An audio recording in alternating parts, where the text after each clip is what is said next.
Hello, good afternoon, evening, or morning, depending on where you are in the world. We are back with WW2 TV with two shows this weekend.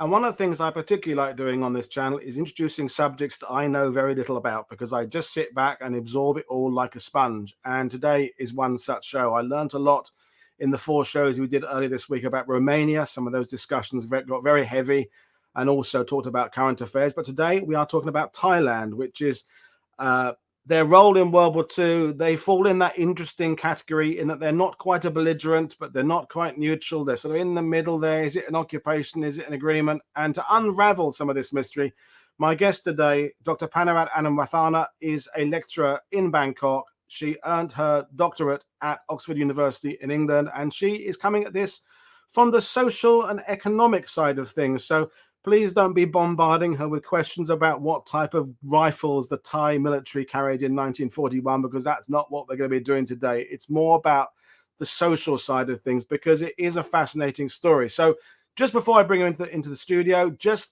if you're new to the channel, please don't forget to click subscribe. Don't forget to like every video you watch, because it helps with the analytics and bringing more people in. And leave us a comment afterwards as well, even if it's just saying hello, or even a dismissive comment like that helps us with the analytics. So that, without the housekeeping done, I'm now going to bring in my guest. So it's evening where you are. So good evening. How are you today? Hi, I'm doing okay. Yeah, it's about 8 p.m. Thai time right now. So I've just had dinner. Good. Yeah, doing well.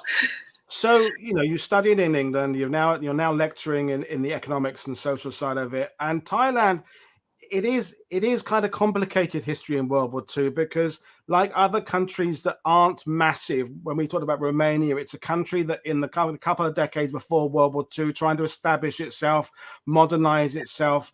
There's problems with poverty, there's problems with this, there's other big empires nearby. So are there many people studying Thailand in World War II? Are you kind of going a sort of solo route at the moment?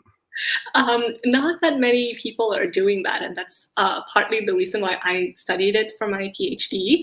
I have a book right here that sometimes I assign to my students, and it's called History of Thailand. No shade. I adore the book. It's a great book, and I have great respect for the two authors, Chris Baker and Pasupong Paijit. But I remember as an undergrad, when I had to read this book, there were 2 pages in the entire book that is 400 pages long about the Second World War. And I thought that was quite strange that sort of an event that big and that has so much impact only has like 2 pages dedicated to it in sort of like the classic history book that you would assign your students to read when they study Thai history. But I was lucky in the sense that when I got to Oxford, I found a supervisor who was also very interested in Southeast Asia during the Second World War. And that's Professor Greg Huff. You can look him up. He's on the Oxford History website. And he just came out with a book very recently about Southeast Asia during the war and sort of like the social and economic impact of it. And it's won awards and has gotten very good reviews by other academics. So I was lucky that I found sort of a supervisor that was also interested in the story. But not that many people are working on Thailand during the war. And even fewer people who write about Thailand during the war from sort of like an economic history perspective. Actually, you get quite a lot of scholarship about sort of the political history of Thailand during this time, because it's also really weird. And we can talk about it a little bit during the show too. But yeah, so not a lot of people are interested in the story, which is let's hope it changes. And one of the revolutions, one of the things I'm quite proud of on this channel is that more people from South Asia are talking about South Asian history, because 30 years ago, if you wanted to read a book about Burma or Thailand or it would be written by a British author, based on British archives, and there's nothing wrong with that. But now the revolution is, I mean, this week I've got a show about the Royal Indian Navy in World War II with a guy who served 32 years in the Royal Indian Navy. So that's the way to do it. A guy from India who has understood it from the point of view of the country and the service. So that's the revolution I think we are, that Southeast Asia and other parts of the world where they were told their history by Westerners, now they're hopefully starting to uncover their history and tell it from their own points of view.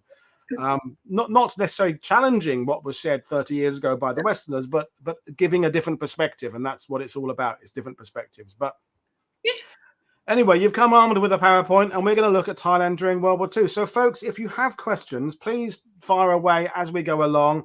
There's a lot to talk about, as I say, because it's the economic side of things, the social history side of things, a little bit of the military side of things. But I'll hand over to Panarat now, and I'll sit back and learn. So over to you. Well, thank you. But yes, feel free to ask questions, whether in the chat or Paul can read them out. Or if you have sort of comparisons with other European countries, that would be really cool to just sort of think about that as well. Because I learned about World War II in like a class as an undergrad, but as a graduate student, I've sort of focused more on Asia and the Pacific theater. So, a comparison with Europe would also be quite interesting. But yes, so today I've sort of prepared a PowerPoint for the channel, and I think you can see the logo down there. I hope Oxford doesn't mind that I kept using their slides, but most of my work on this topic was done when I was a graduate student, and as has been said, it's the Oxford Center for Economic and Social History. So we're going to look at sort of the economic impact of the war and sort of the social impact of the war as well. And I wanted to start out with this quote, and that might also partially explain why we're focused a little bit more on the economic and social side of things instead of the military side of things. It's that Thailand was technically a belligerent country, but it wasn't really involved in any of the fighting, or not involved in a lot of the fighting. And most of the country kind of remained and went on, sort of business as usual. And this seemed so strange, but a Japanese officer sort of remarked that a belligerent country during World War II could be described as tranquil, and with no newspaper or radio, one could almost forget the war. And this is sort of what's interesting, I guess, about Thailand during World War II. And also, this is sort of like part of the perception why perhaps not a lot of people are interested in Thailand during the war, because they sort of have this perception that the country was very well insulated from the war, and not a lot of fighting took place, and maybe there's not that much to study.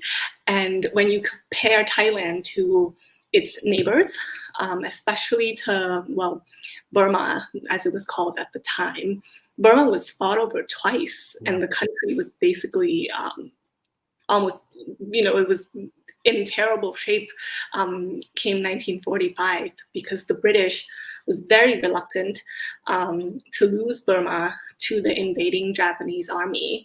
And so they fought tooth and nail, and then decided to go sort of scorched earth at the end when they realized they couldn't hold Burma, and burned bridges and destroyed a lot of the industries that they had set up in Burma at the time. And then a couple of years later, when they re-invaded Burma from India, from the west, fighting took place again. And so in comparison to that, Thailand seemed to have got off from the war very, very lightly. And that is true, that, when you compare Thailand to Burma, it was a lot luckier. But, and this was sort of one of the arguments of my doctorate as well, is that even though it got off lightly, it's still sort of the consequences of the war was actually felt, and there was a big impact, especially sort of in terms of like economy, finance, and definitely had an impact on sort of everyday life in the country at the time. Well, just to interrupt it, just because the involvement was lesser, because as you said there, Burma was, I mean, for the British Empire, Burma, well, not just the British Empire, the Indian Empire, the West Africans were in Burma, that was the central focus in that theater. But that doesn't mean that Thailand isn't interesting. It's just a lesser involvement than Burma. I mean, it's like a comparison with for the Holocaust would be, yes, 6 million Jews were killed, but also whatever, several 100,000 homosexuals. That, just because fewer homosexuals were killed than Jews doesn't make the homosexual story less interesting. It's put it on a scale of it's not as big, and that's how I feel about Thailand. It's maybe not as big as the Burma story or Myanmar today, but it's no less interesting. Yeah, thank you. That's a good comparison. But so this is sort of what I had in mind today. So we'll talk a little bit about the historical context of Thailand in the 1930s, which is very interesting and kind of strange. It's got a lot of sort of moving parts in sort of the political arena. And then and talk a little bit about Thailand becoming a Japanese quote-unquote ally, and then sort of the impact of the war. And then I would end with a discussion of sort of the war in Thai memory, because I feel like, as we were discussing a little bit before the show, Thailand is like one of those few countries that is still sort of struggling with its part, but also sort of correctly remembering the impact of the war and like what actually happened. And a lot of that has been shaped by comparisons with other Southeast Asian countries, as well as pop culture and sort of like very famous books and famous movies based on the war that sort of romanticized it. But we can talk about that at the end. So I'll jump right in if that's okay. Yeah, please. Yeah. So Thailand was known as Siam until 1939. And it's interesting, even before the Second World War, I guess, because it was the only country in Southeast Asia that wasn't colonized by a European power. So I have a map here. You see Siam, Bangkok is the capital, is right here. And you see the Philippines, first Spanish colony, and then sort of a US colony. You see the Dutch East Indies, obviously belonging to the Dutch. And then you have the British Empire, which is Burma, and then, all of this here, as well as Malaya, which includes modern day Malaysia and Singapore. And you have French Indochina, which is Vietnam, Laos, and Cambodia today. And Siam is the only independent state here. And people ask me this a lot, sort of like, why Thailand sort of escaped colonization? And I would say that it's sort of a mixture of luck, as well as the fact that I guess we had quite intelligent sort of leaders at the time who tried to sort of play the British and the French against each other. And then the two superpowers sort of decided that we're probably going to go to war with each other if we don't have a buffer state between our colonies. And so sort of the luck of being at the center of continental Southeast Asia also really saved the country from being colonized as well. And this is sort of more on the economic side, but this will be important later, so I thought I'd bring it up. The Bowring Treaty was one of those unequal treaties that people would call sort of treaties signed with that imperial powers sign with countries in either Asia or sort of in the New World, where they sort of get to dictate how much tax you can impose on their goods, and gives the subjects of whether British or French subjects, certain privileges. And the Bowring Treaty was considered important in sort of Thai economic history because it basically forced Thailand to open up its ports, and it allowed British subjects to come and trade in the country freely, which before it had to go through sort of the Crown Bureau and whatnot. And along with sort of changes in technology and cheap transport, by steamship, sort of turned Thailand into an exporter of agricultural goods. And this meant that it could rely on exporting mostly rice, tin, teak, and rubber, and import everything else. And it did that mostly, through trade with mostly British ships, which is sort of why some people actually say that Thailand, even though it was never technically a colony, it was definitely sort of unofficially a British colony because the currency was pegged to the pound, and Right. British subjects had so much sort of privilege thanks to the Bowring Treaty, and had a lot of impact on the country's economy then, which meant that Thailand, even though it was independent technically, it was still sort of part of the British sort of global trade routes, and it was the country became sort of like a part of the world economy, and this would later sort of be bad for the country as it was cut off from its usual trading partners and cut off from the world economy during the Second World War. And so that's the map. And so in 1932, a lot of big political changes occurred in the country. So there was a revolution by a group called the People's Party, and Thailand turned from being an absolute monarchy to being a constitutional monarchy. And the People's Party was, it consisted of military officers who had been educated abroad and mostly in France, and sort of absorbed the values of equality and democracy from their studies in Europe, as well as a lot of civilians who had been educated abroad as well. But in 1938, this person, Field Marshal Black Pibun Songkram, or a lot of Western scholars call him just Pibun. He sort of came into power after a lot of power struggles within the People's Party itself. And he's also quite an interesting guy. Do you know, or have you heard of Pibun Songkram before? Only in passing here and there. Yeah, he's one of those figures that I've made a mental note. I will study him more at some point, and never quite got round to it. So yeah. Okay. So so that's him right there. Yeah.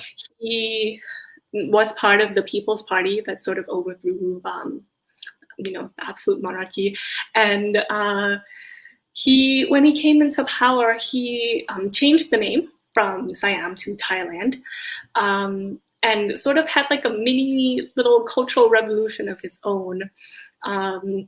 He had sort of like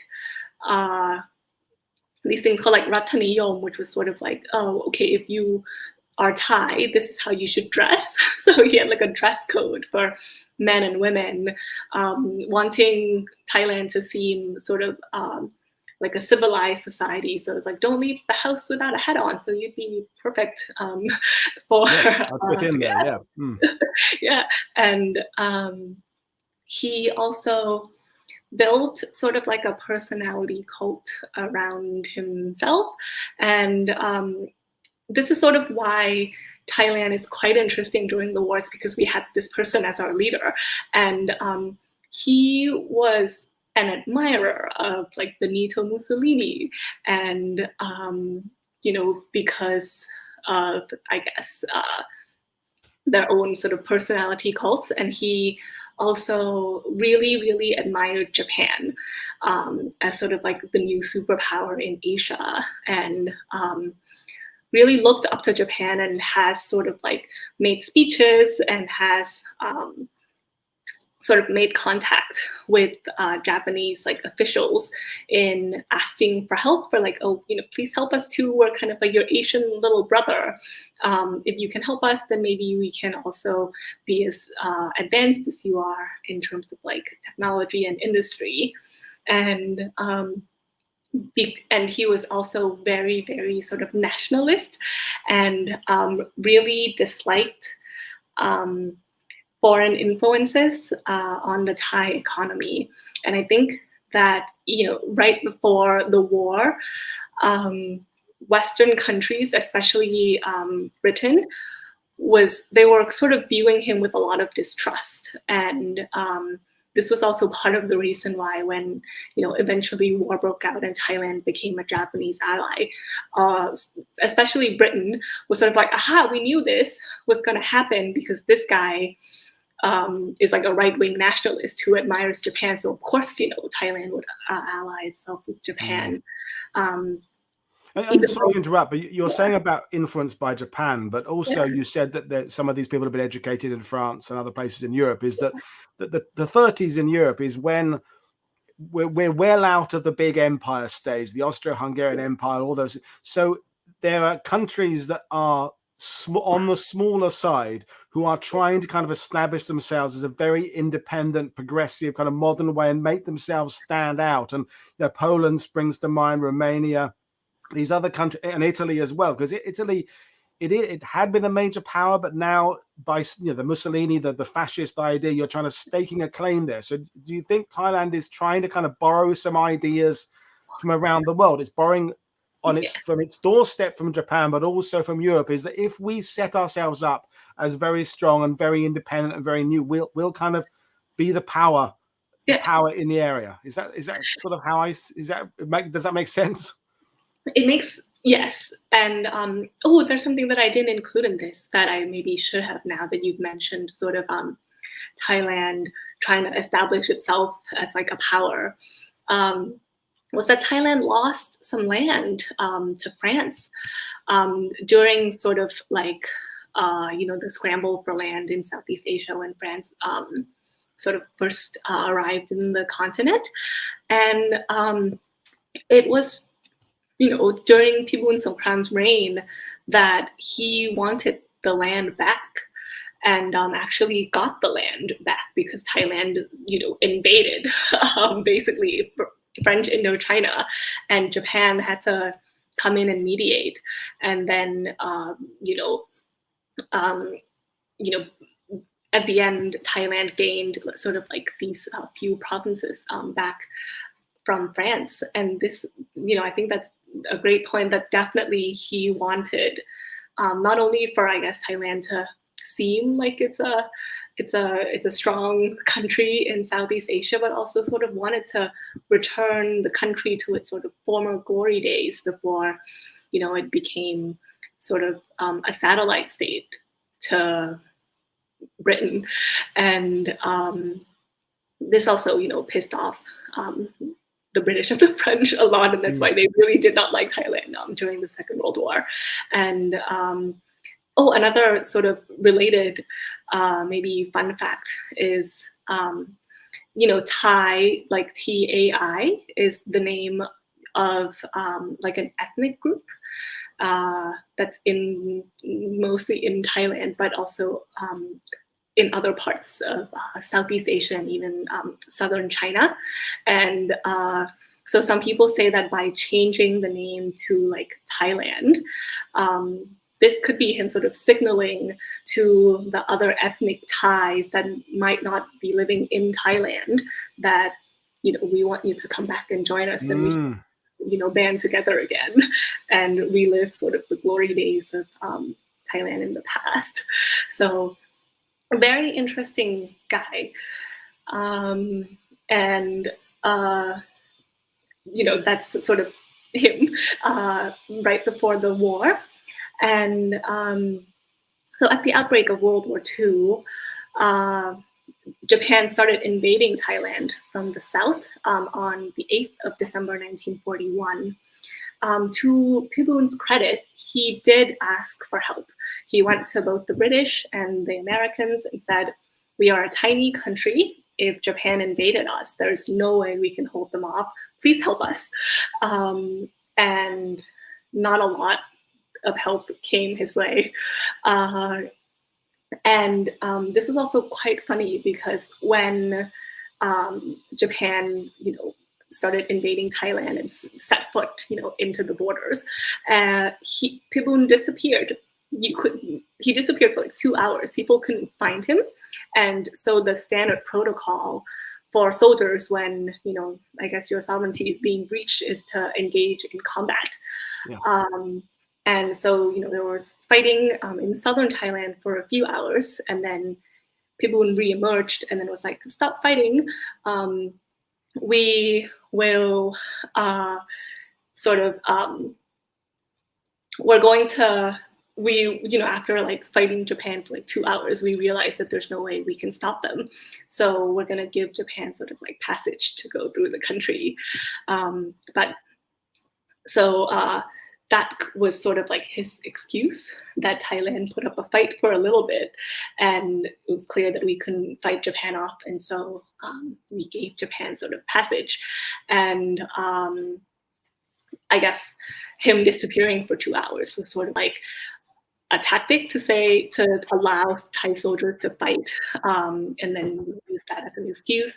But after the war, in his memoirs, he also said that he never intended to subject the country to fighting because he knew that it was going to bring in so much destruction and death. And like, to his credit, he probably saved so many lives by just sort of allowing Japan to walk through the country. And just when you said they're walking through the country, because you talked earlier on about the fact they're exporting rice, tin, and rubber. Yeah. We know that Japan needs this resources to sustain its empire. We know that we think of Malaya, we think of rubber, we think of the oil. So where does Thailand rank in Japan's needs? I mean, it's obviously not a priority because there are more resources elsewhere, but it's obviously not at the bottom of the list. So sort of they need it, but is it more that they need it to pass through it, or and have what resources it has, or is it just because they can't leave something that isn't theirs in the middle of countries that are? Where does it rank in Japan's kind of priorities? Yeah, that's a great question, and I guess people can disagree with me on this, but I am of the opinion that Thailand was not that important.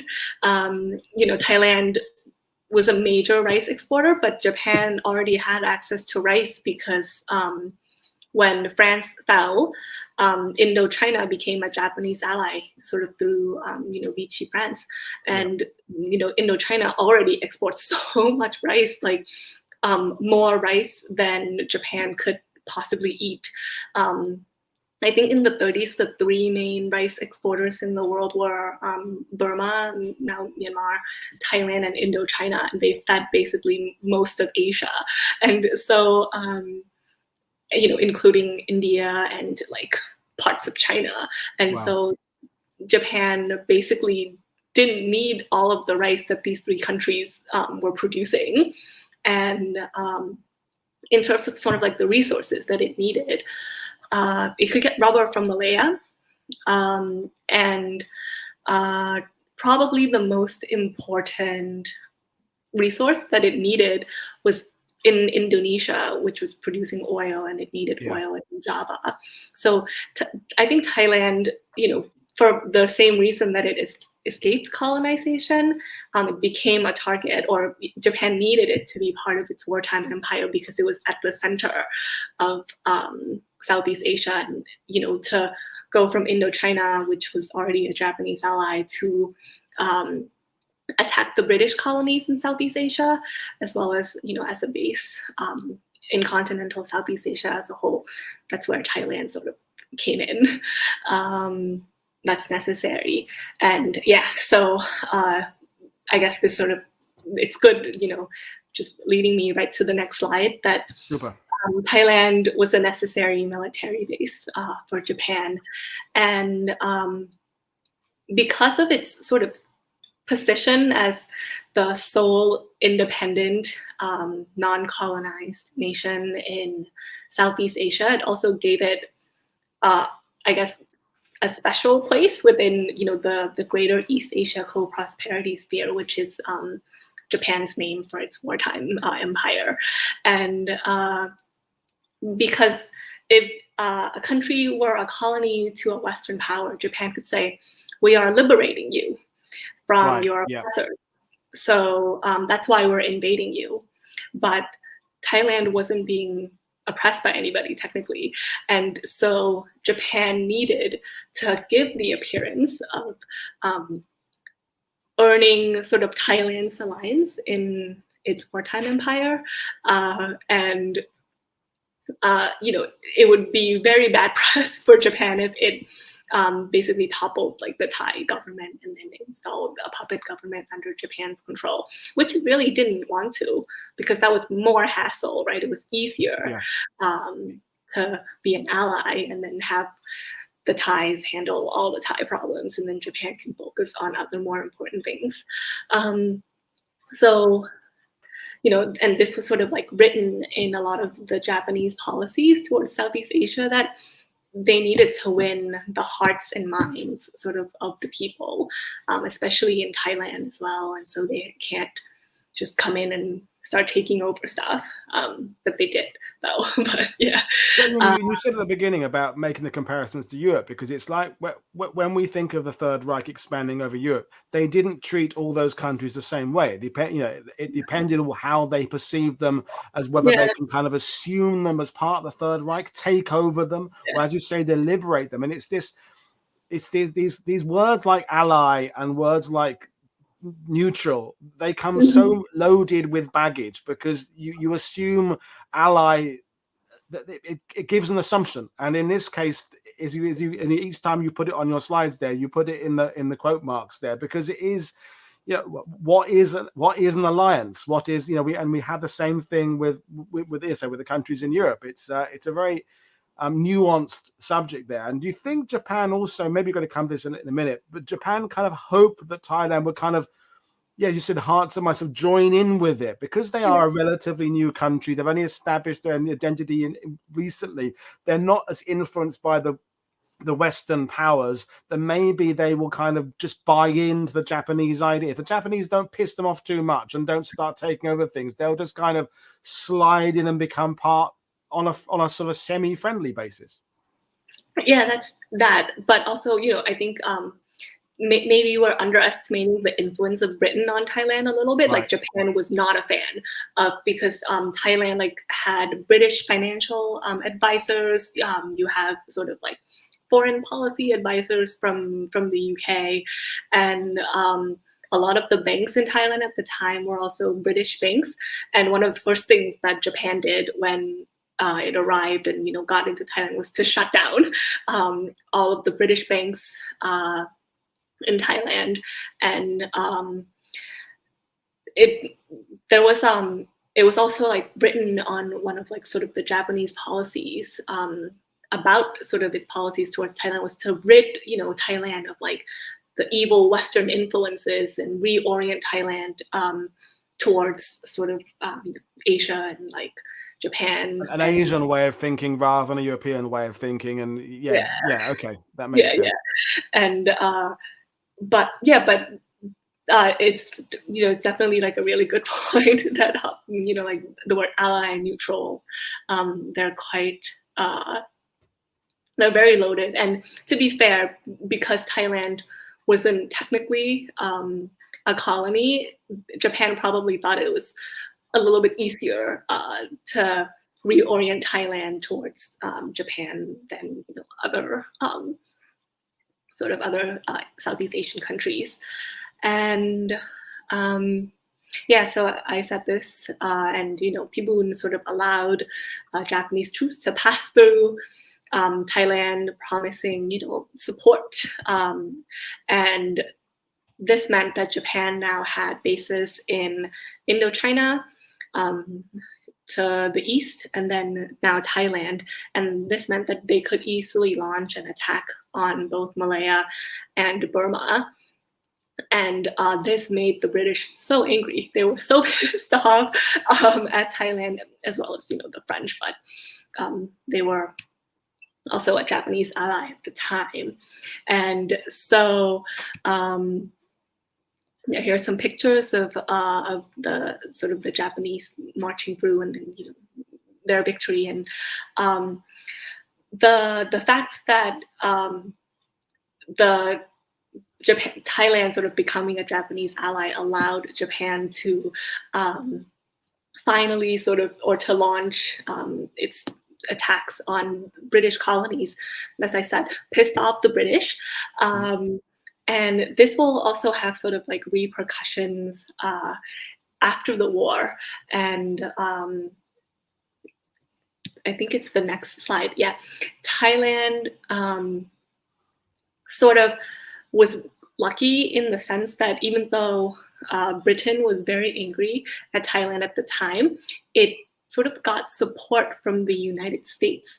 And this was because of the Free Thai movement, or the Seri Thai. Seri means free. And it was sort of started by this person, his name is Seni Pramod, and he was the Thai ambassador to the United States at the time. And when Thailand became a Japanese ally, he was very vocal about how, the Thai people were betrayed by their fascist government, and the majority of the people in Thailand do not want to be an Axis ally. And him and other Thai people that were living in the United States and Western Europe at the time, well, mostly the UK, banded together and formed the Free Thai movement, which was kind of like the French resistance, but a lot smaller, I guess, and less influential. And he even like broadcasted speeches, and the British broadcasted that from like Malaya and from Burma when it still had it still had control over these territories, into Thailand, to sort of like encourage people to join like this underground movement to fight the Thai government and undermine sort of the Japanese from within the country. And well, I shouldn't have said that the Free Thai movement wasn't influential. It became quite a big deal after the war, and the people that were involved in it actually had very big, or had very important roles in sort of Thai politics in the late 40s and the early 50s. But yeah, so well, I mean, to interrupt, I mean, a resistance movement can be influential without actually being active in the sense of going and blowing things up. And when I was researching this show yesterday, I read, I forget the name of the historian, who was saying that you could make the argument that the Free Thai movement was the first officially organized resistance movement in any of the countries occupied by the Axis in World War II. It takes a while for France to organize itself into which, there's the Free French, so we've done shows on the channel about that. So for a country that is labeled as an ally of Japan, which they are, when we use the word, they were also a country that very, very quickly established an official, albeit, as you said, they're not terribly influential, but it was a statement. It's a statement of some people are not happy with this. Yeah, that's a good point. And I was going to say something and then I forgot. But yes, the Free Thai movement, even though I guess, they did march in with the British troops when they, reconquered Burma, in 1945. So that was sort of like one of the things that the Free Thai movement did. I guess maybe what I'm trying to say is maybe they didn't achieve things in terms of like military wise, but I guess, in terms of making a statement and in terms of sort of becoming important political players in Thailand after the war, the Free Thai movement was extremely influential. And, Seni Pramod even became prime minister for a spell after the war. And I guess if there are other Thai historians in the audience, they'll recognize the names of like Priti Phanomyong, Boy Eung Pakon, Thawi Bunyakiat, Dilek Chayanam, and these are very influential people in Thai politics sort of after the Second World War. And they were also definitely influential and important in the sense that because the Free Thai movement existed and because it had sort of like won the support of the United States so much, Thailand was not classified as a losing country after the war ended. And so it wasn't as like punished as the other like Axis allies, and it definitely, the United States in the 50s gave Thailand a lot of military aid, partly because of the Cold War. But yeah, Thailand definitely benefited from, the existence of the Free Thai movement. So yeah, I will take back what I said about them not being influential earlier. No, we knew what you meant, and as you said at the very beginning, it's the fact that when I do some of these shows about the war, the story ends neatly in 1945. With Thailand, the story doesn't begin in 1940-41. It begins in the 1930s. It doesn't end in 1945. It's part of an evolution of, as you said, social history, the economic history, and the politics of the country. It's part of its long history as well as being just the war era. Yeah. Well, thank you. And so I guess we can move on. So this is the map of the Greater East Asia Co-Prosperity Sphere, right? And of the territory that Japan controlled. And you will notice it's huge. And probably very, very difficult to defend when you're a small island country with not a lot of resources. And even though it has Manchukuo, and eventually it got all of Java for some of the oil and all the rice it could ever want to eat from Burma, Thailand, and Indochina. This was a big problem for Japan. Like, Japan was the most industrialized country in its own wartime empire, and this is completely different from Germany, when after it took France or Belgium, it could benefit from sort of like the industries that were in those countries. Whereas when Japan, finally has all of these territories, you have Thailand that basically mostly grows rice and some rubber trees, and then Thailand's like, oh, do you have medicine for us? Japan's like, we barely have enough medicine for ourselves. So this would actually create, a lot of sort of economic and social problems within the Japanese empire,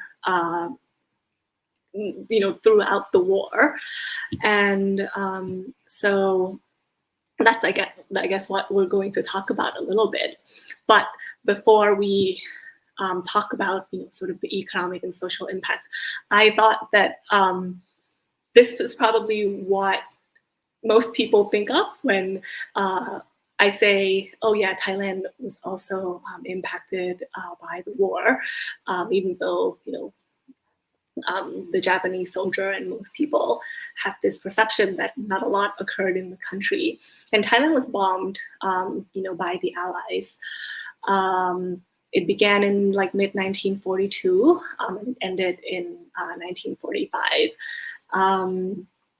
And there were dozens of raids, and it killed hundreds of people, with Bangkok, the capital, and Chiang Mai, which is the second biggest city in the north, as sort of like the main targets. And the planes flew from either Rangoon or from India. And this might be an interesting fact for people who are really into like military history. And the bombs that, the planes that carried the bomb to bomb Thailand were the Boeing B-29 Super Fortresses.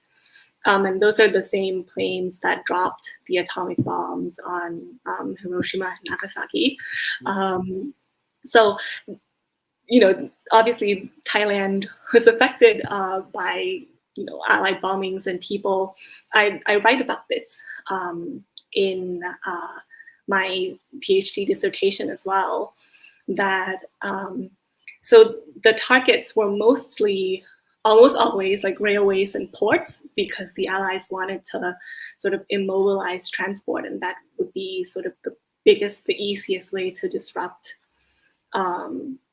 sort of the running of like the economy, as well as Japan's wartime empire. And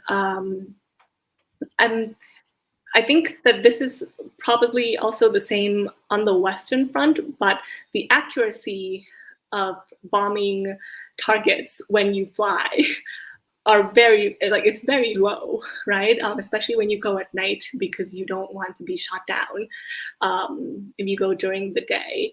And so Thailand, there were a lot of buildings destroyed, and they were usually within the center of Bangkok along the Chao Phraya River, which is the main river that runs through Bangkok. And powerhouses were destroyed, railway stations, bridges. The school that I went to for high school, it's in the center of Bangkok.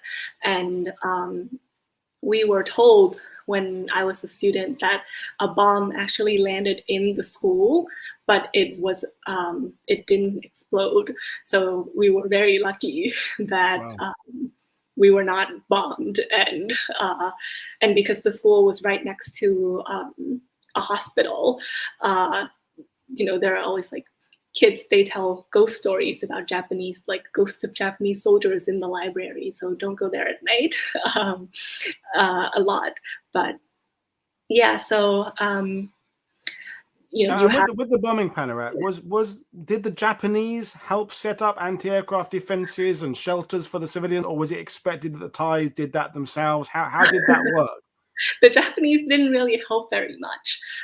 So it was actually their policy to not help a lot. And they were sort of like, oh yeah, Thailand will be in charge of itself, and Japan will only be involved in sort of like the country insofar as if the involvement was beneficial for the war effort. And I've gone through sort of like account books and like official account books of the Thai government at the time, and a lot of money was spent like on defense, but I'm not sure how effective that would have been if they couldn't, import sort of like anti-aircraft technology from Japan. And I'm not really sure. They don't really keep, or maybe the accounts were partially like lost and destroyed. But I've tried to go through sort of like what the government was spending a lot of money on defense at the time, but no evidence, I guess, to suggest that they were able to buy sort of defense anti-aircraft guns. I mean, and this comes back to what we said earlier about, for Japan, Thailand is it's not unimportant, but it's definitely not near the top of their list. When we get to 1942, and you're talking about how big the Japanese Empire was and how there are lots of other places where they're much more worried about Allied air attacks than they are Thailand. We could list all the places they're worried about. It would go on and on. We've done shows on Rabaul and Singapore and the islands and Guadalcanal and New Guinea and all those places there. So Thailand, I guess, is not the place they're shipping anti-aircraft resources to. No. They're shipping them elsewhere. They're taking from Thailand what they can get, but it's never really important enough to put resources into support. That's how I see it. No, yeah, that's definitely true. And they instructed their soldiers to sort of like live off the land, if you can, so that they could minimize the amount of money that they spend on Thailand or in Thailand, and then take what they can. From that's an interesting fact. That live up. Don't put anything in, but take out. Yeah, that's interesting. Yeah, yeah, and and like if there was ever a country that could support a lot of Japanese soldiers, it would be Thailand. Thailand would be one of them because it was already a food producer, and Japanese soldiers can just come in, buy rice and whatnot. But yeah, so Thailand was definitely bombed, and the there are like sort of historical records of people fleeing big cities, and people were describing sort of like train stations being crowded, and the government tried its best to sort of keep tabs on the people fleeing the countries, but sometimes they run into dead end, and I couldn't trace everyone that was running away. So there was definitely a lot of people trying to survive. And I've included a picture of the sort of this was a cool source, so I thought I'd put it up there. They have timestamps of what like happens when, and then so this is the timestamp and like description of the event. So if you wanted to, you can almost like recreate like each sort of raid. So I'll say like this says like 8:03 p.m. Like air sirens sounded, and then they will track sort of like where the bombs were, what building is on fire, and then when the fire was eventually put out.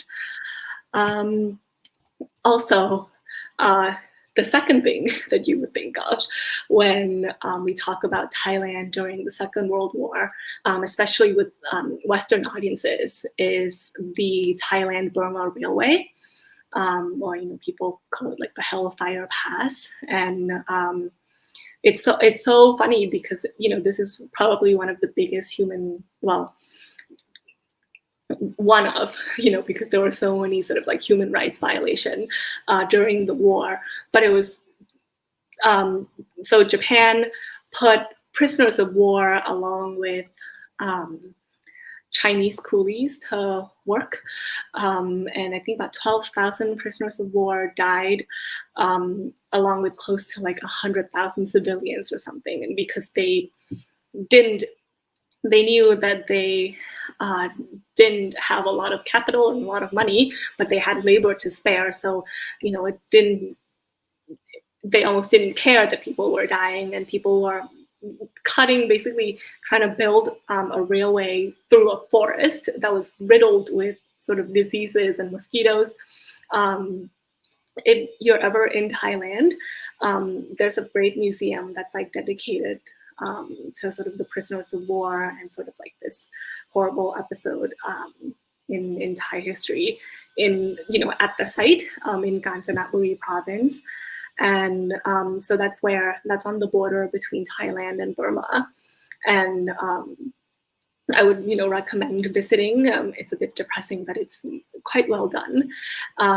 So that's, one of the things that. And on that subject, Panarat, we have a question about how many Thais died in the building of the railway, approximately. Yes, I see the question. Thank you. Very few. So this was also partly due to luck. So the Japanese are of the, Thais. So I guess I will have to clarify that the people living in Thailand at the time, you have like people who are ethnic Thai, and then you have people who are ethnically Indian, ethnically Chinese, and they were mostly at the time still largely separated. So Thais would marry Thais, and then Chinese would sort of live and marry within their own communities. And the Japanese sort of had this stereotype of Thai people that they are lazy, that they wouldn't be good workers. And so they didn't try very hard to recruit Thai civilians to work for them. Whereas they sort of have this idea that Chinese people or the ethnic Chinese are much better workers and like would work hard. And so they actually contacted the Chinese Chamber of Commerce of Thailand, and the Chamber of Commerce then recruited sort of Chinese like laborers and coolies to work on the railway, and then close to 100,000 civilians, I guess some Thais included, but mostly Chinese coolies who worked on the railway also passed away. And there are records of sort of at first people going, and then the horror stories came back to the communities, and then people sort of refused to work for the Japanese, especially to be shipped off to Kanchanaburi, and then the Chinese Chamber of Commerce had to sort of like offer like higher wages, and then like had to sort of somehow guarantee that you will be fed, and if you're sick, we'll take care of you. But some of that happened and some of that didn't. Okay. So yeah, thank you for the question. The other thing that people think of when they think of sort of the Japanese Empire is comfort women. And this is sort of a strange, sort of complicated subject in Thailand, because there's not a lot of evidence of comfort women in Thailand, but we do know that where there are Japanese camps, there are, I guess, for lack of a better word, like brothels, but yeah, I guess I don't want to say brothels because I don't know if that would imply that the women are there willingly. Yeah, it's hard to come up with a word that describes it. That brothel works, but it wasn't that. Yeah, it's not maybe the perfect word, but we know what you mean on that. Yeah. And there is evidence of women being trafficked from Korea and from Taiwan into Thailand, into like these brothels, and Thai women were definitely part of that as well. But it seems like the consensus is that the Thai women that became comfort women for Japanese soldiers were already like sex workers, and that they were already they're already sex workers, and but we also don't know if they were trafficked into being sex workers, right?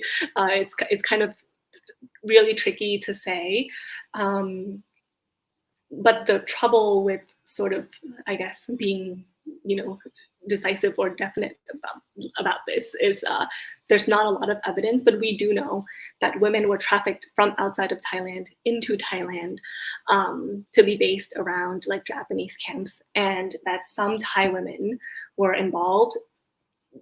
And most people seem to think that they were not trafficked there, or at least they were. The women were prostitutes. And this is where we come into the limitations of language again, because as I do, living in France, there's a whole lot of nuance between it's the women the tragedy of the women having their heads shaved at the end of the war after liberation. At what point are you? At one end of the scale is rape and abuse, at the other end is a loving relationship, and there's all that nuance in the middle of, as you say, sex workers, and it's so complicated. And labeling people as comfort women is not a complete enough term to describe the various varieties of situations that could end up having women being in that situation, from, as you say, trafficking to the other end, which it's complicated. Yeah, it's very complicated, and like being historians, you don't want to say more than there's historical evidence for, but the absence of historical evidence doesn't mean like the absence of actual trafficking or the absence of and I'm guessing this is where you said at the beginning how not many people are studying this history. You haven't got huge amounts of histography to look back on and compare. It's not like you can go to your local library and get 100 books about Thailand in World War II and draw all these conclusions from other historians. That it hasn't been done much. So interpreting the documents that you're finding is difficult, I guess. Yeah. And that's also a good point. And I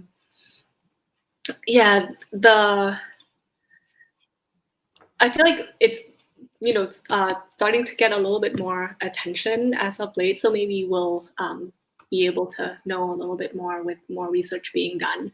I know I myself I do not have the stomach to work on this. So if somebody else wants to, then it would be a great addition to sort of like the historiography. Anyway, so back to the map and sort of how difficult it is to, organize transport and whatnot. This might be also an interesting sort of little bit for people who like military history. I don't know if you talked about this on the channel before, but Japanese merchant shipping was basically just destroyed by Allied Marines during the war. And you can see sort of like their operable ships, the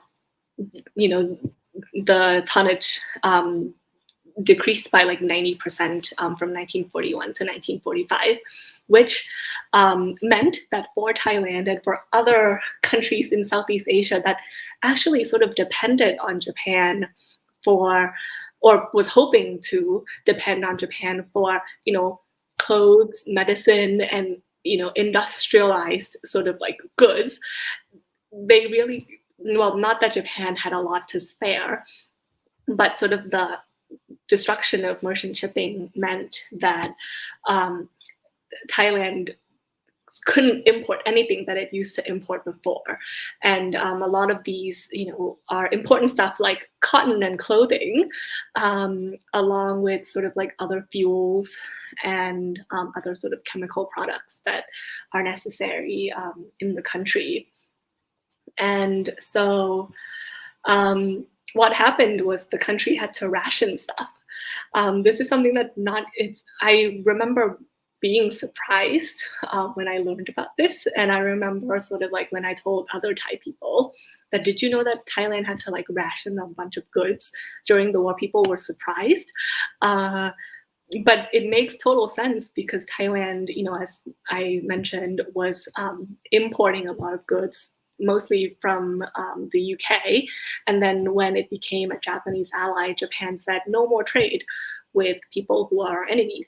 So Thailand basically lost access to all the stuff that it used to import. And so, there's evidence of people in Bangkok having to ration like clothing or cloth and, fabrics and textiles and whatnot, as well as matches, fuel. And so I've included some pictures so you can see. So this is a certificate for people who required sort of like rationed goods in their profession. So for example, if you ran a brewery, you would need more sugar than the average person. So you can like apply, and then the government will give you just enough sugar so you don't go out of business. And so this says like, this is like a special permit for for work or for factories and stuff. And you have the name of the people, the name of the owner of the permit, and then their addresses, and then sort of what goods they get. And this is for each household. So this says like rationing card for household, and then you have sort of how many members are in the house and where they live, and then how many matches and how much fuel they get based on the members of household. You also have coupons.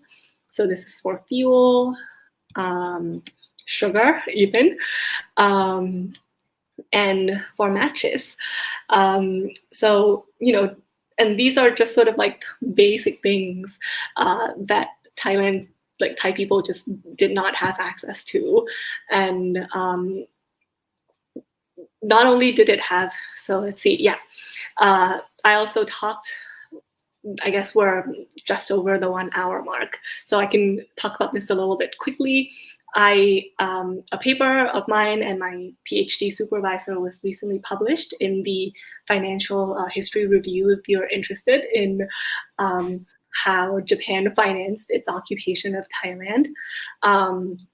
But basically, this is also, an example of like Japan just coming in and taking what it can, but not giving Thailand very much. And the main sort of bilateral agreement would be the second one, which is the Special Yen Agreement, which is basically an agreement that says, and I think Germany had similar agreements with other countries in Europe too, that the central bank of Thailand would print money for Japanese use within the country. And what Thailand would get in return would be these special yen credit that Thailand could then spend on goods in Japan. But then the procedure to spend these special yen are so complicated, and like private merchants and companies in Japan like would not accept special yen payment because they knew that these credits were worthless. And so what ended up happening was that Thailand ended up printing over 1.5 billion baht for Japanese use within the country, in addition to its own government budget deficits. And, so inflation was very high along with cost of living in Thailand. And this is it's the same everywhere in Southeast Asia because Japan couldn't finance its occupation any other way. How are you going to tax farmers? Like they grow rice and they pay very little income tax as it is already, and there's no way to tax farmers any more than they were already being taxed. And as I said at the beginning, they shut down all of the banks because all of the banks were foreign and they did not like British banks, and so its financing options were very limited.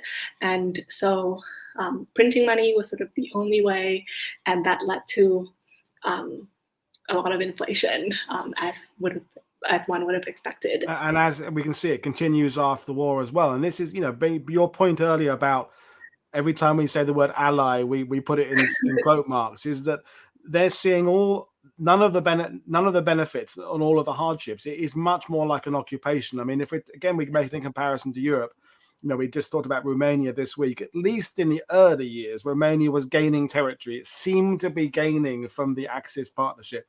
It seems to me right from the get-go, Thailand is gaining nothing from the Japanese.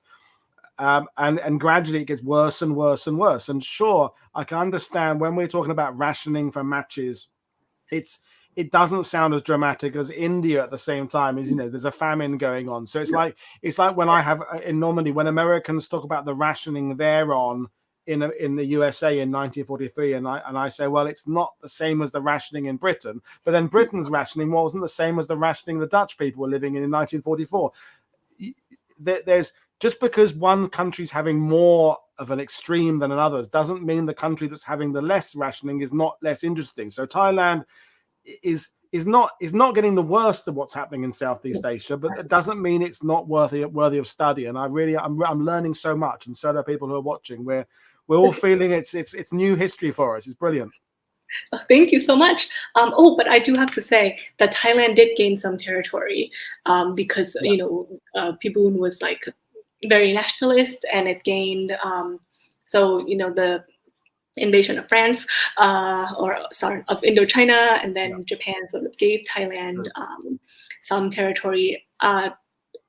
Later on in the war, Thailand also regained the Shan states from Burma, from the British colonies, and that was definitely sort of like a last-ditch effort by Japan because it realized that Thailand was getting such a bad end of this deal that it wanted to somehow sort of like appease the Thai people, and it was sort of saying, okay, we'll give you some of these provinces from the former British colonies to distract you from the fact that your real wages has plummeted, and the fact that you're now sort of rationing clothing and fuels and matches. So yeah, Thailand did gain some territory, but I'm not sure the people who, were trying to figure out how to make their like half liter of fuel work for the week would have appreciated it that much. In like 1943 or 44. And I got a question from David, but I'm going to reword it slightly differently. Did the economic trouble lead to an increase in the communist movement in Thailand, or did it lead to an increase in just hostility towards the Japanese and the free Thai movement? It's hard again with you because I guess there aren't the resources, but is there a mood in Thailand that is shifting? Is it gradually shifting? Are there key moments where, for example, we know in certain countries in Europe there are certain things, like in France, for example, one of the big spurs of people joining the resistance was the STO movement, the taking away of French workers into Germany. So is there a key moment in perhaps 42 or 43 where public opinion does change, or is it gradual?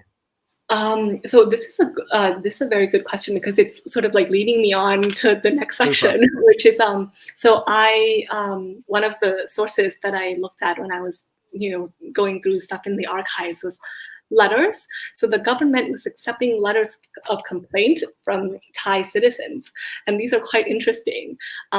So like in 44 and 43, people have started writing letters of complaint about them, not having enough money for food, or being very angry at sort of like the bureaucrats or the people who run the rationing shops, and accusing people who run the rationing shops of like stealing sort of like their rations of fuel and whatnot. And so there was definitely a lot of from the sample that we have, I guess it's a self-selecting sample. You wouldn't write a letter to the government if you weren't angry. If we can sort of see that, it actually sort of compelled people to be so angry to write letters of complaints. And then, this was kept sort of like in the archives. And people were definitely angry. There are documented sort of fights breaking out between Thai people and Japanese soldiers. And, there was like an instance in which a Japanese soldier appears to have disrespected a Buddhist monk, and then people were very angry, and because tensions were already high, it ended up being like a very bad fight. People were killed, and Thailand had to apologize to Japan for sort of these fights breaking out. Did it increase sort of communist popularity in Thailand? I'm hesitant to say yes, because Thailand, well, I guess during this time, Thailand doesn't have a strong communist party. And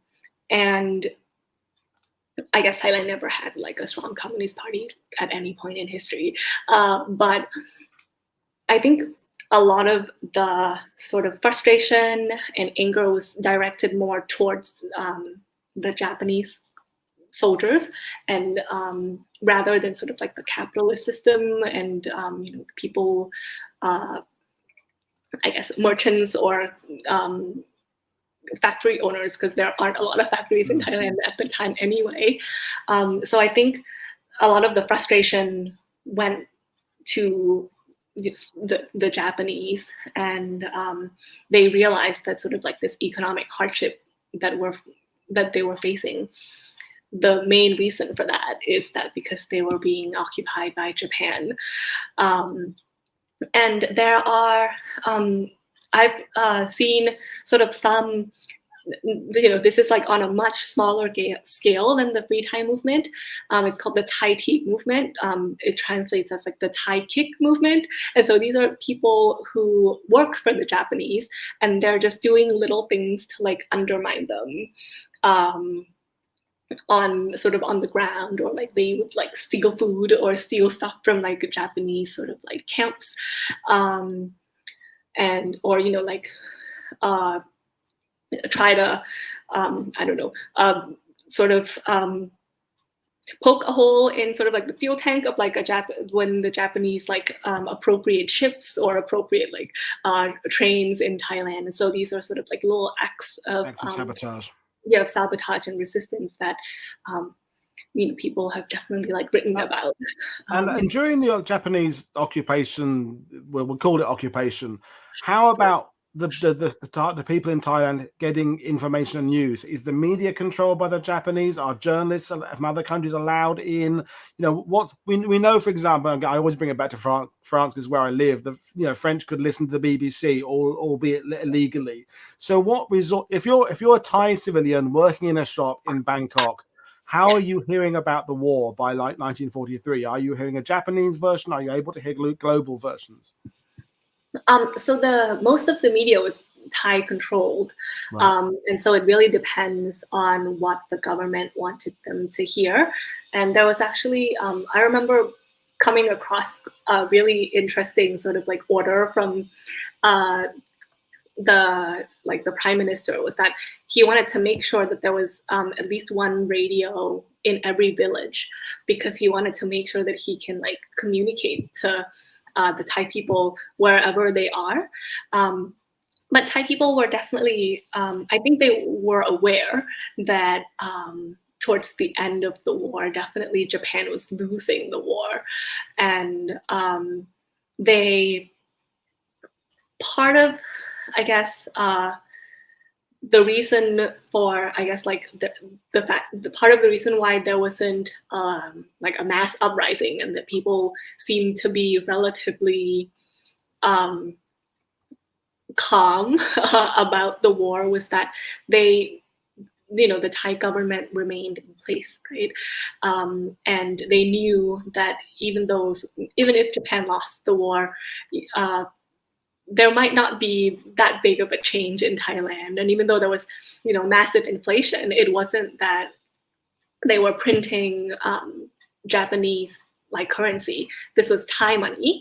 And perhaps after the war, this would be worth something and they could use that to buy something, even though they couldn't really use it at the time.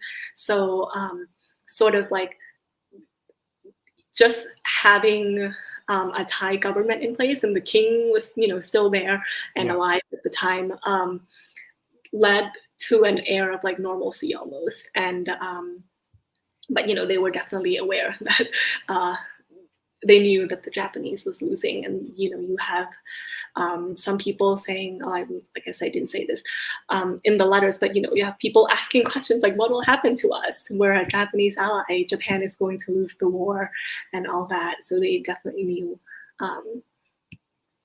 And yeah, so these are just sort of stuff on the letters. They were mostly complaints.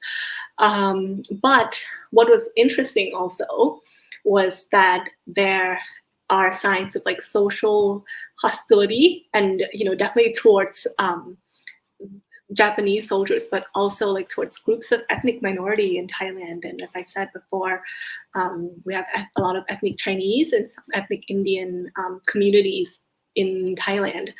And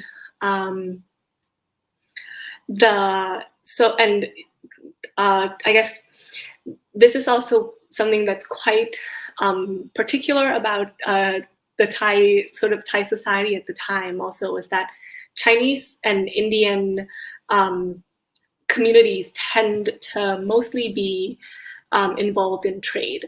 And so if you were to buy something from a merchant, they would most likely be of Chinese or of Indian origin.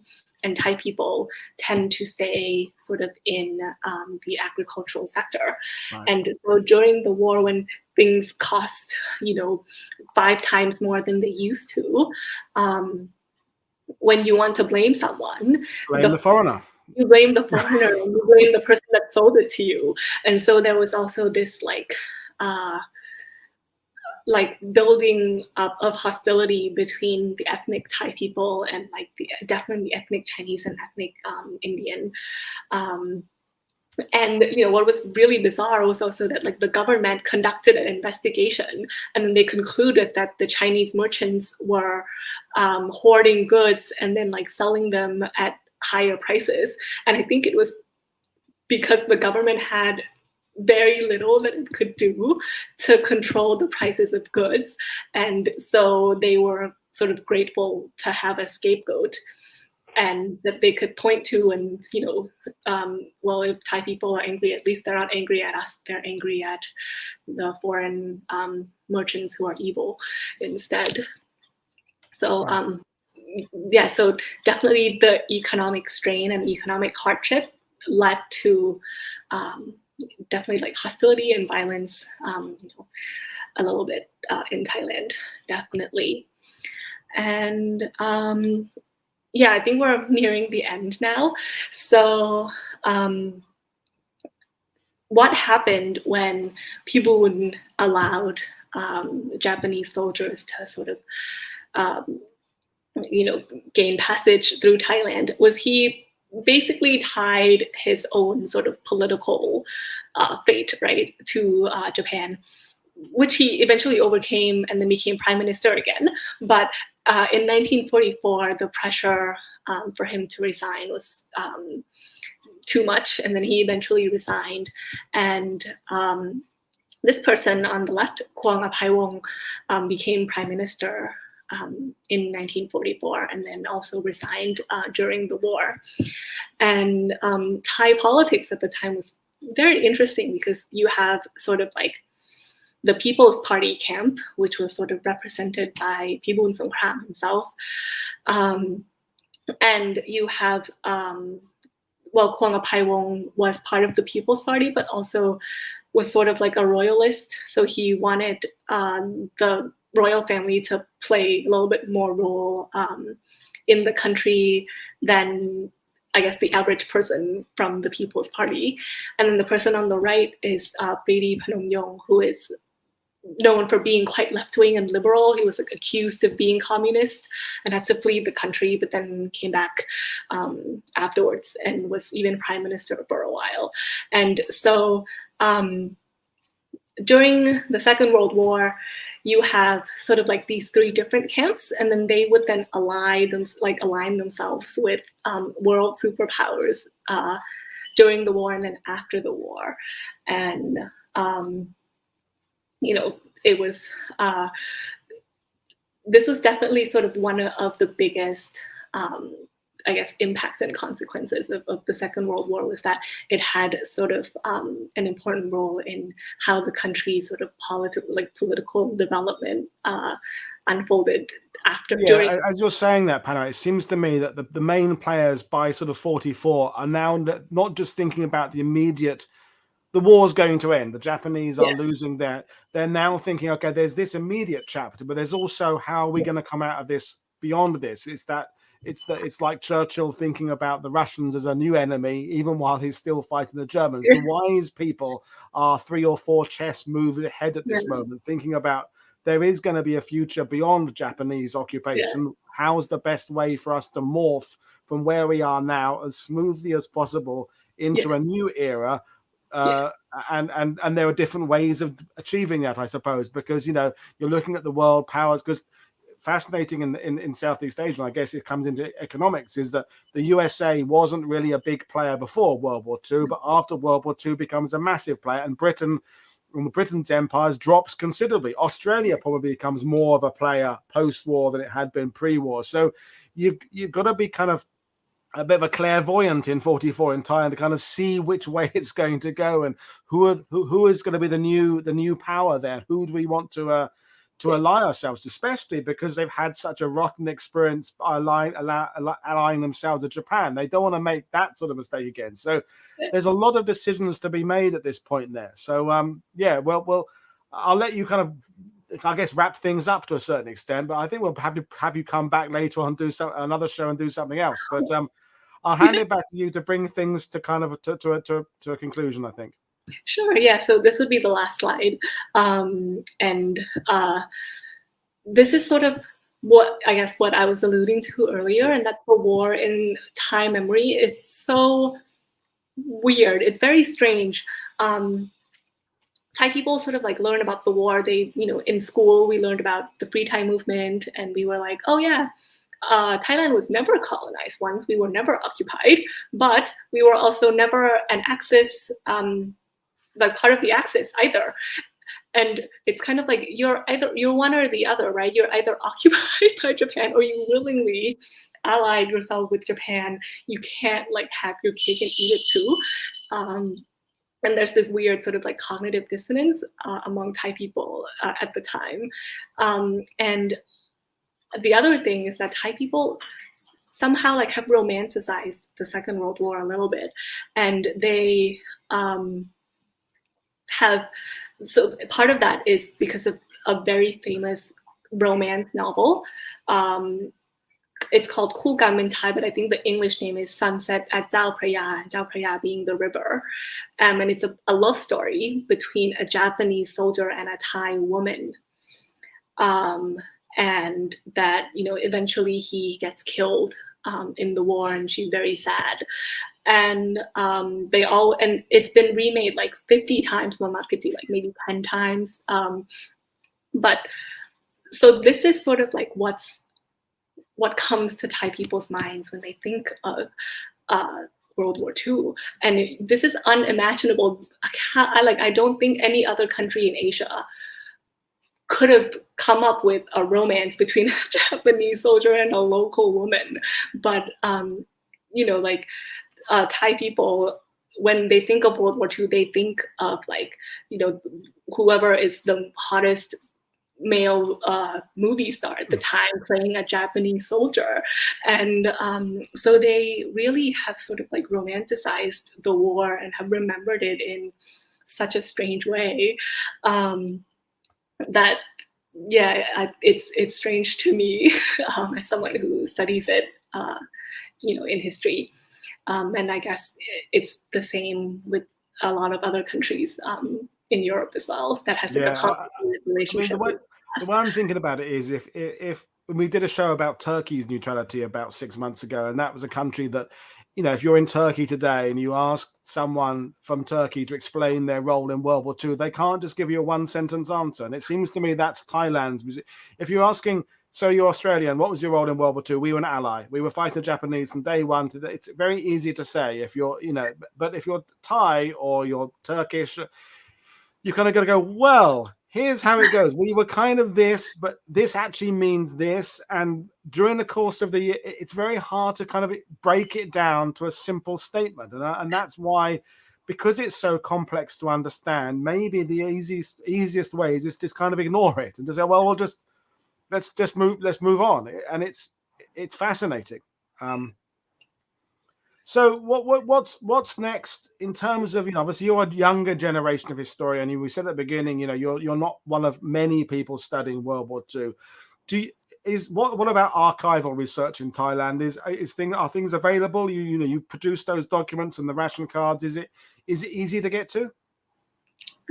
It's fairly easy to get to, but I'm not sure how complicated it would be for foreigners. I remember trying to get my supervisor access once, and it was a lot of forms to fill. But the good thing is that if you have a Thai passport, it's free. So that was sort of one of the advantages of me, getting access to the archives. But there are, as I said, there's new research being done, and there are some really good museums in Thailand as well, to try to help people remember Thailand or the war in a less romanticized way. Yeah. I mean, I say I always come back to France because that's where I live. And often when we talk about resistance and collaboration, I mean, in the last few years, 10, 20 years, France has absolutely now come to terms with its position and the fact that its milice and its gendarmerie were sometimes very, very aggressively anti-Jew and so, and they understand they have their resistance. And, I could probably literally go into my living room, switch on TV, and I'd be able to find a documentary on TV right now in France, in French, about the war and all their burden of things they're dealing with. And as we talked about with Romania this week, Romania hasn't got to that point yet. So Thailand, are there documentary series being made about the war? Yeah. People love the Free Thai movement. You can go on YouTube and you can learn a lot about the Free Thai movement. And I think that partly is because the Free Thai movement, was on the winning side, and it was largely credited with the United States having Thailand's back, sort of in post-war negotiations with Britain. And the people that were involved in the Free Thai movement remained influential in the years after. So people are quite interested in the Free Thai movement. And I think, yeah, you can go on YouTube and like you can find things about the free Thai movement. But in terms of sort of like economic and social impact of the war, maybe not so much. Yeah, I mean, and that's that again. The parallel is that it seems that now maybe Thailand's going through its phase where it's embracing the resistance side of things, because France went through that, but that famously after the parades of people. I mean, I love living in France. I love France to bits. I see myself living here the rest of my life. But that post-war period of everybody saying they're in the resistance, kind of. Then decades later, it's kind of reduced down a bit, and actually, no, they only kind of joined in the last bit. So the free Thai movement is obviously something very positive to look at, and then but the darker side is more the fact that not many Thai workers were working on the railway. It was the Chinese, it was the coolest. So to look at it objectively, Thailand has to embrace the good and the bad. I guess that's as all of us, Britain, my empire. If I study Britain's past, I have to look at the bad as well as the good, and there's a lot of bad along with the good. So it's complicated. But what's next for you? What are you working? Obviously, you're lecturing right now, but what's your next study project, or any books in mind or anything? Well, I guess. I recently published a paper on the Thai and Japanese sort of financial relationship. So it's on the Financial History Review. I wrote the paper with my supervisor, so you can read that. So I just finished another project. So I'm sort of starting a new project at the moment, and I'm sort of interested in Thai labor history. If anyone wants to talk to me about that, that would be quite cool. And yeah, I sort of felt that like labor history was it's related to the war because, obviously like it had a big impact on sort of labor, how people worked, where people worked. And it wasn't a lot of it. I didn't explore that very much in the PhD. So if people are interested in Thai labor history, and let me have the link for your paper on the economics, and I'll add it to the description so people can go and find that.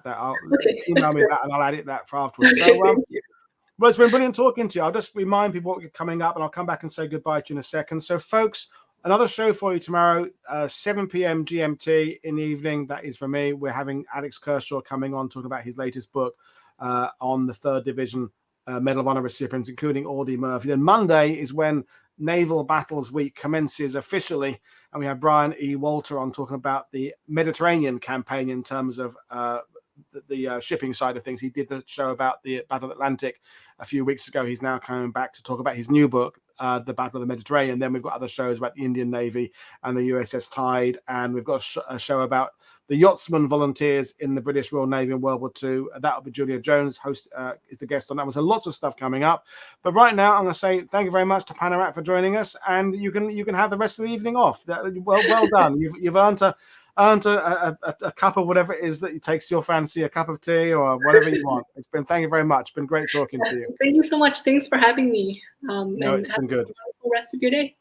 Thank you. So this is Paul Woodadge for WW2TV saying I'll see you all again tomorrow. Enjoy the rest of your Saturday. Cheers, everybody. Bye.